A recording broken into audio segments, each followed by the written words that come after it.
झारखंड के रांची में एक प्यारा सा गांव था। यहाँ पर एक खड़ूस खड़ूस ढाबा वाला था जिसका नाम था विजय। विजय बहुत ही लालची किस्म का आदमी था। ये क्या, मटन पेट भर खाया और पैसे देते समय आधा पैसे दे रहे हो? अरे मैं तो यहाँ का रोज का ग्राहक हूँ, कल ही आकर मैं पूरा पैसे दे दूंगा। कहाँ भाग जा रहा हूँ? नहीं नहीं, मेरे यहाँ उधारी नहीं चलता है। मुझे तो मेरा पूरा पैसा चाहिए भैया। एक दिन देख लेना, तुम्हारी इसी घमंड और इसी लालच की वजह से तुम्हारा दुकान बंद हो जाएगा। मेरी दुकान पर खड़े होकर मुझे ही बद्दुआ दे रहा है। यहाँ से भाग जाओ वरना तुझे बहुत पिटूंगा। विजय ऐसे ही लोगों से बदतमीजी से बात करता था। गांव में एक ही ढाबा था और विजय बड़ा पैसा वाला, इसके कारण लोग कुछ भी नहीं कहते थे। शिवम और रानू नाम के पति पत्नी झारखंड के रांची शहर के छोटे से गांव की ओर जा रहे थे, जज्बा और आंखों में एक उम्मीद लिए। ऐसी क्या वहाँ के सरपंच हमारी मदद करेंगे? मेरे पिताजी की बहुत अच्छी मित्रता थी उनसे। वो दोनों गांव के अंदर जा ही रहे होते हैं कि तभी उनकी नजर सामने के ढाबा पर पड़ी। रांची मटन वाला। यहाँ रांची स्टाइल में मटन और खाना बनाया जाता था। दोनों उसको कुछ देर देखने के बाद आगे बढ़ जाते हैं। फिर आगे एक चौपाल पर कुछ लोग बैठे हुए बातें कर रहे थे। अरे काका प्रधान, सूरज सिंह का घर किस तरफ है? उसके बाद वहाँ के बैठे लोग शिवम को प्रधान के घर का रास्ता बता देते हैं। लेकिन बेटा, गांव में तुम्हें तो पहले कभी नहीं देखा और ये तुम्हारी पत्नी भी लग रही है। अरे काका, हमारे गांव में बहुत ज्यादा पानी की कमी के कारण भुखमरी जैसे हो गया है, जिसके कारण लोग गांव छोड़कर बाहर कमाने के लिए जा रहे हैं। अरे ऐसी बात है, जाओ जाओ, प्रधान जी बहुत अच्छे हैं, तुम्हारी मदद करेंगे। उसके बाद वो प्रधान के घर चले जाते हैं। अरे सरपंच जी, नमस्ते नमस्ते। हाँ माई, बताओ क्या समस्या है। पर समस्या बताने पहले ये बताओ कि तुम हो कौन? अरे सरपंच जी, मैं शिवम हूं, मैं जयेश जी का लड़का, जो शादियों में खाना बनाते हैं जो। अरे ओ हो बेटा, अरे बेटा, उस समय तो तुम्हारी शादी नहीं हुई थी। ये कौन है, तुम्हारी पत्नी है क्या? उसके बाद शिवम ने अपनी पत्नी से सरपंच जी को मिलवाया। अरे बहुत बढ़िया भाई, तुम आए, मुझे बहुत अच्छा लगा। तुम्हारे पिता के साथ मेरी काफी अच्छी मित्रता है। आओ आओ, अंदर आओ, बैठकर बातें करते हैं। उसके बाद वो सब अंदर आकर बैठकर बातें करते हैं। बताओ, तुम्हारे पिताजी की तबीयत कैसी है अभी? उनका शुगर कम हुआ या नहीं? हाँ ठीक है, अभी ऐसे ही कह सकते हैं। और बताओ, कैसे आना हुआ तुमको? गांव में अचानक से पानी की कमी के कारण भुखमरी जैसे अकाल आ गया है। इसके कारण मैं यहाँ पर काम करने के लिए आया हूँ। ये बात सुनकर प्रधान थोड़ा हैरान होकर कहता है, अरे अरे, तुम्हारे पिताजी तो ठीक है ना? हाँ पिताजी तो ठीक है, मैं बाहर में काम करके उनको पैसे भेज दिया करूंगा। अच्छा, अभी गर्मी का महीना चल जाएगा, तब मैं वापस चला जाऊंगा और हम लोग खेती करेंगे। अच्छा, तो घर संभाल रहे हैं, तो बताओ मैं तुम्हारी कैसे मदद कर सकता हूँ? सरपंच जी, मुझे यहाँ रहने की व्यवस्था और कुछ काम मिल जाता तो बहुत कृपा होती है आपकी। सरपंच जी कुछ देर सोचते हैं, फिर कहते हैं, देखो, तुम्हारे पिता की तरह तुमको खाना बनाना तो आता ही होगा, तो फिर तुम गांव में एक ढाबा है, वहां पर तुम काम कर सकते हो और गांव वालों को थोड़ा समझ सकते हो। उसके बाद अगर तुम्हारा मन करे तो अपना खुद का दुकान खोल लेना। हाँ हाँ सरपंच जी, मैं गांव के अंदर आते समय एक ढाबा देखा था। लेकिन ध्यान से, वह बहुत ही लालची किस्म का आदमी है, उससे थोड़ा बचकर ही रहना। फिर क्या था, अगले दिन ही शिवम उसी ढाबे के पास चला जाता है। अरे भैया, मैं बिहार से आया हूँ, आपके यहाँ रसोईया की जरूरत है क्या? जगह खाली तो है, पर तुम्हें क्या क्या बनाना आता है? हमारे यहाँ मटन चावल और दाल भात मिलता है। मैं और मेरे पिताजी शादियों में खाना बने करते थे। मुझे बिहार का फेमस चिकन करी, साथ में बिहार का तड़केदार दाल बनाना आता है। आप एक बार मेरे हाथ का खाना खाकर देखिए, आपको मजा ना आए तो मुझे मत रखिएगा। ठीक है फिर तेरा, आज तू ही खाना बना। अगर तेरी चिकन और दाल चावल लोगों को पसंद आई तो मैं तुझे काम पर रख लूंगा। ठीक है भैया, मैं बहुत अच्छे बनाऊंगा, आप देखते रहिए।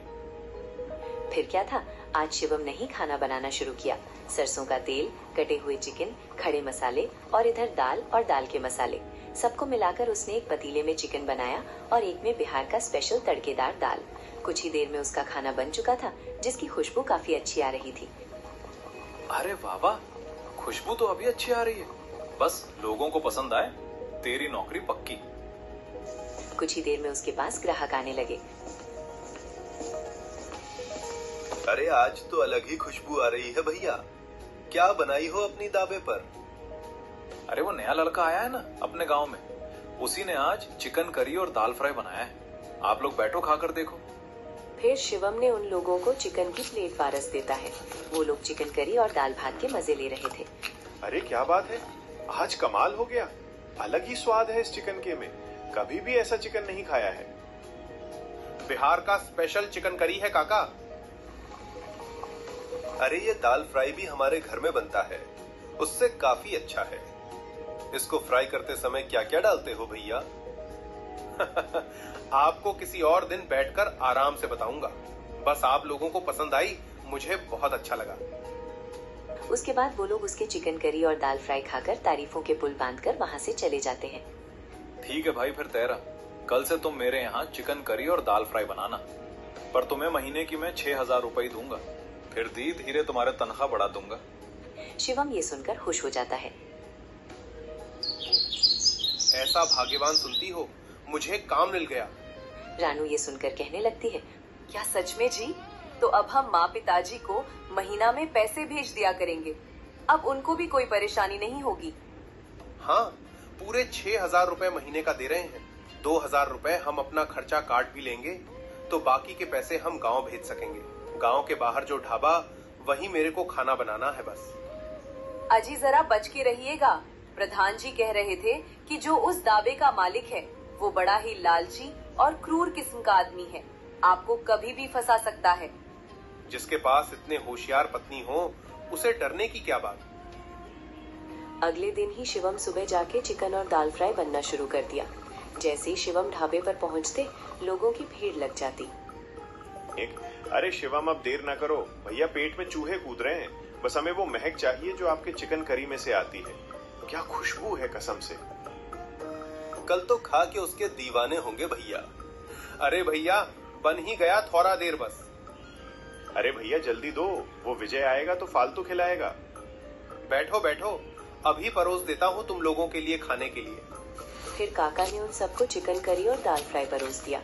ग्राहक मजे से चिकन का स्वाद ले ही रहे थे कि तभी विजय आ जाता है। कल का बचा चिकन और मटन का क्या किया? तो मैंने कुत्तों को दे दिया। अरे अगली बार से वो बचा हुआ चिकन और मटन को मत फेंकना, उसको एक बर्तन में रख के उसके नीचे पानी डाल देना। अगले दिन किया फ्रेश खाना बनाओगे तो उसको उसमें मिलकर ग्राहकों को दे देना, किसी को कुछ पता नहीं चलता है। क्या बात कर रहे हो विजय भैया, ऐसा कैसे हो सकता है? हम किसी की जिंदगी के साथ खिलवाड़ नहीं कर सकते। मुझे वे पैसे देते हैं और हम पैसे के बदले उन्हें चिकन देते हैं। जब हमें पैसे मिल रहे हैं तो हम उन्हें बासी चिकन क्यों खिलाएंगे? शिवय, आराम से बोलो, ग्राहकों तक आवाज नहीं जानी चाहिए, और जो भी मैं बोलूं उसे पूरा करना होगा। मतलब तुम्हें वही काम करना होगा, क्योंकि मैं तुम्हें पैसे देता हूँ। शिवम नया नया था तो कुछ नहीं बोलता है। इसीलिए ही लोग उसे लालची और मक्का और आदमी कहते हैं। लोगों को बासी खाना खिला रहा है। अभी तो मुझे पैसे की जरूरत है, अभी मैं कुछ बोल भी नहीं सकता। ऐसे ही कुछ दिन चलते हैं। लोगों को शिवम के बिहारी स्टाइल का चिकन करी और दाल भात बहुत ही ज्यादा पसंद आ रहा था। विजय भैया, महीना हो गया ना, आप मुझे पैसे दे दो। आपके यहाँ काम करते हुए मुझे तो 3-4 महीना हो गया है। आप मेरी पगार बढ़ा दीजिए। अरे और ज्यादा पैसे क्या करेगा, इतने में तेरे घर तो चल रहे हैं ना। अभी हमारे यहाँ की हालत खराब चल रही थी, इसीलिए मैं इतने काम में काम कर रहा था, वरना हम तो शादी भी हमें खाना बनाते हैं। आप जितना महीने का कमाते हो, हम 1-2 शादी में इससे ज्यादा लोग पैसे देते हैं। ठीक है, पैसे ले जाना। ऐसे ही कुछ दिन और भी बीत जाते हैं।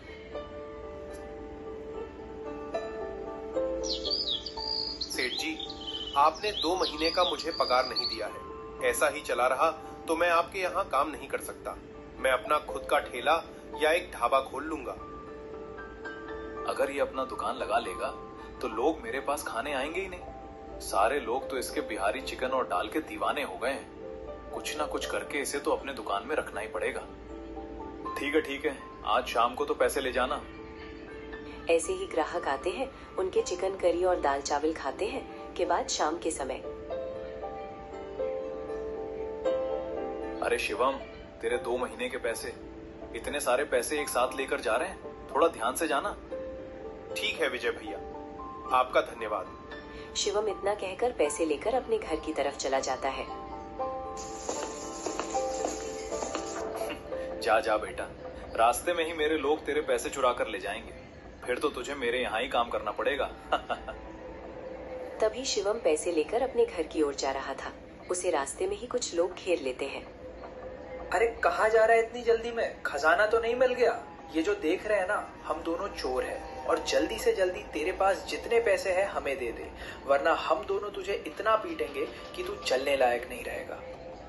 उन दोनों चोर को देखकर शिवम चौंक जाता है और डरते हुए कहता है, भैया हम तो एक मजदूर हैं, एक ढाबा पर खाना बनाकर घर वापस जा रहे हैं। भला मेरे पास पैसे कहाँ से आएंगे? इसलिए भाई मुझे परेशान मत करो, मुझे घर जाने दो। अरे साले झूठे इंसान, मैं तुम्हारा पीछा किया है और मुझे पता है कि तुम्हारे पास कितने पैसे हैं। तुझे अपनी हड्डी पसली प्यारी है या पैसे? अगर पैसे नहीं दिए तो हम दोनों तुझे पीट पीट के तेरे से पैसे लेकर चले जाएंगे। शिवम मारने पीटने की बात सुनकर डर जाता है। लोग 2 लोग हैं जिसे लड़ भी नहीं सकता और पैसे भी नहीं दे सकता।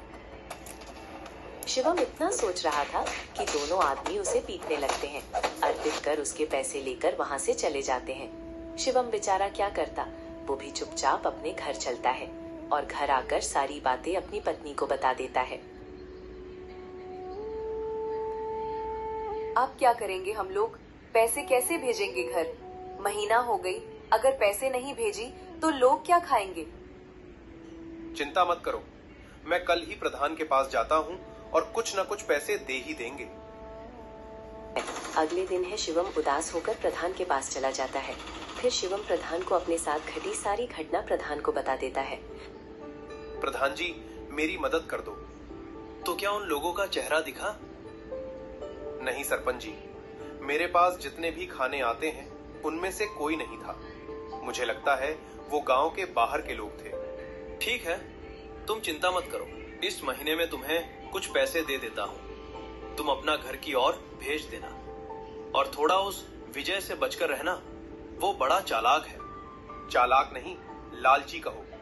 अपने खाने में मिलावट करता है, बासी खाना लोगों को खिला है, इसलिए मैं उसके यहाँ काम छोड़ने वाला हूँ। मुझे पैसे भी देर से दे रहा है। मुझे लोगों की शिकायत भी आ रहे हैं, लोगों के साथ अच्छा व्यवहार नहीं कर रहा है। लोग कह रहे थे तुम आए हो, इसलिए लोग उसके वहां खाने जा रहे हैं। अगर तुमने वहां पर काम छोड़ा तो सारे लोग तुम्हारे पास ही खाने आएंगे। ठीक है, मैं जल्दी ही अपना खुद का एक दुकान लगा लूंगा। आप पैसा भिजवा दीजिए मेरे गांव। उसके बाद शिवम ढाबे की ओर जाने लगता है। थोड़ी देर में ढाबे पर पहुंच जाते हैं और देखते हैं कि ढाबे पर पहले से ग्राहक खड़े हुए हैं और आज विजय लाल भी ढाबे पर है। अरे शिवम, क्या हुआ? आज आने में इतना देर क्यों हो गया? तुम बहुत मायूस लग रहे हैं। तबीयत ठीक नहीं है क्या? या फिर कुछ हो गया तुम्हारे साथ? तबीयत ठीक है मेरी। वो दरअसल कल आपने जो पैसे दिए उसे रास्ते में चोरों ने लूट लिया और फिर मैंने मुखिया जी से पैसे उधार लिए, इसलिए मुझे देर हो गई। अरे ऐसा हुआ क्या? मेरे से पैसे ले लेते, मुखिया से पैसे लेने की क्या जरूरत थी? अरे भैया, तुमने 2 महीने लेट पगार दिया है। मुझे लगा तुम्हारे पास पैसे नहीं होंगे, इसलिए मैंने मुखिया से उधार ले लिया। ठीक है, जो किया अच्छा किया। ग्राहक काफी देर से खड़े हुए हैं, मैं नहीं चाहता कि ग्राहक को कोई दिक्कत हो। तुम उन्हें खाना दे दो। फिर विजय ने ग्राहकों को मटन, चिकन, दाल भात परोस दिया। ग्राहक मजे से वहाँ के चिकन चावल खा रहे थे। ऐसे ही कुछ महीने और बीत जाते हैं और उनकी दुकान में काफी अच्छी चल रही थी।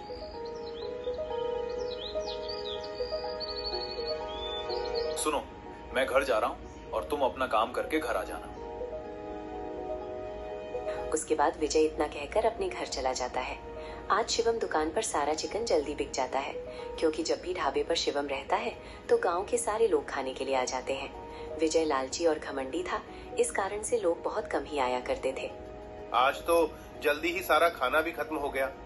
विजय भैया के घर जाता हूँ और पैसे उन्हें दे देता हूँ। उसके बाद शिवम पैसे लेकर विजय भैया के घर की ओर क्या होता है, उसे रास्ते में फिर से वही चोर घेर लेते हैं। शिवम, पहचाना कि नहीं मुझे? मैं वही हूँ जिसने तुम्हारे पैसे चुराए थे, इसलिए बिना कुछ किए मुझे आज भी पैसे दे दो। एक बात बताओ, तुम दोनों को कैसे पता कि मेरा नाम शिवम है? बार बार कैसे पता चल रहा है कि मैं पैसे कब लेकर आ रहा हूँ? तुम ज्यादा अपना दिमाग मत चलाओ, चुपचाप पैसे दे दो। आज भी हम दो लोग हैं। फिर से मार खाना चाहते हो या पैसे चुपचाप देना चाहते हो? मुझे पता है, अगर मैं पैसे नहीं दिया तो तुम दोनों फिर से मुझे मारोगे, इसलिए चुपचाप पैसे लेकर चले जाओ। और तुम जिसके लिए भी काम कर रहे हो जल्दी ही पकड़ा जाएगा। ना बोलकर शिवम उसको पैसे देकर अपने घर की ओर चला आता है।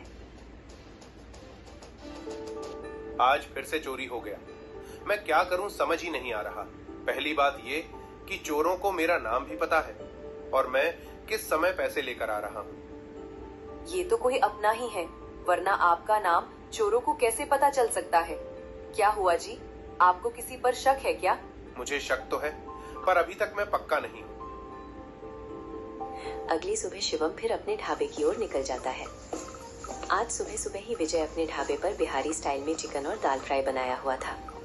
अरे वाह विजय भैया, आज तुम ही चिकन करी और दाल फ्राई बनाए हुए हो। हैरी स्टाइल में बनाना सीखे हो क्या? अरे नहीं नहीं, वो तो मैं बस ट्राई कर रहा था। वैसे कल के पैसे गले में नहीं है। विजय भैया, मैं बताने वाला था, कल मुझे फिर चोर मिले थे और जितने पैसे थे वो लेकर चले गए। क्या तुम्हारे पैसे ही चोर कैसे लेके जा रहे हैं? मुझे तो लग रहा है तुम झूठ बोल रहे हो। वो सब मुझे नहीं पता विजय भैया। आप मेरे अगले महीने का पैसा काट लेना, और फिर भी आपको पसंद नहीं है, दुकान छोड़कर कहीं और काम कर लूंगा।